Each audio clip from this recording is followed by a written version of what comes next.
L'affaire avait défrayé la chronique pendant la crise du Covid.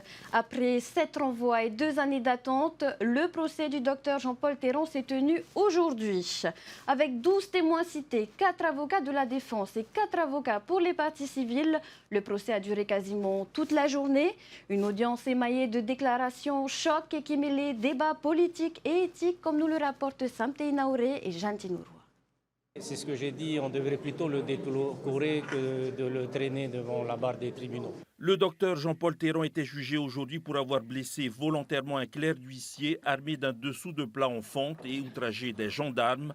Selon ses soutiens venus nombreux témoigner à la barre, le contexte de guerre contre la Covid-19 expliquerait une forme de surmenage. Mon intervention est déconnectée du cadre de l'audience d'aujourd'hui, mais au-delà de cela, les conditions de son arrestation, je dirais, quand on met sur la balance de ce qu'on lui reproche d'avoir fait et ce que finalement les forces de l'ordre lui ont fait, c'est ignoble, c'est indigne, c'est inacceptable. Laissez-le tranquille!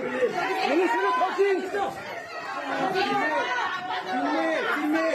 Sous le coup d'une sanction disciplinaire, Jean-Paul Théron ne peut plus exercer ses fonctions de médecin depuis le 1er janvier et jusqu'à la fin de l'année. Il a martelé devant les juges qu'il est victime d'un procès politique. Cette affaire a été manipulée par le parquet de la République, par le procureur Leroy, comme vous le savez. Et donc, je n'ai pas une grande confiance, je ne sais pas ce qui sortira de tout ça. Ce qui est certain, c'est que ce dossier était éminemment politique. Aujourd'hui, il l'est moins.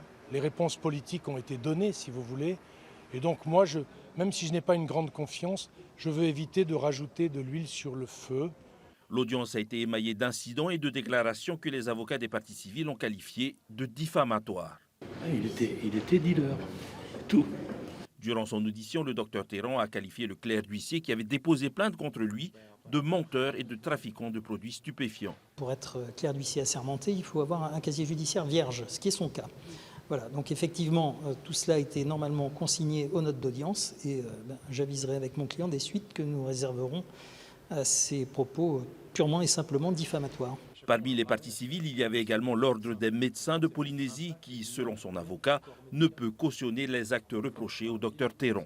Quand on ramène le dossier aux faits, ce sont des violences volontaires avec armes ayant entraîné une ITT de 10 jours sur un clerc d'huissier, des outrages sur un gendarme qui ont été proférés par un médecin.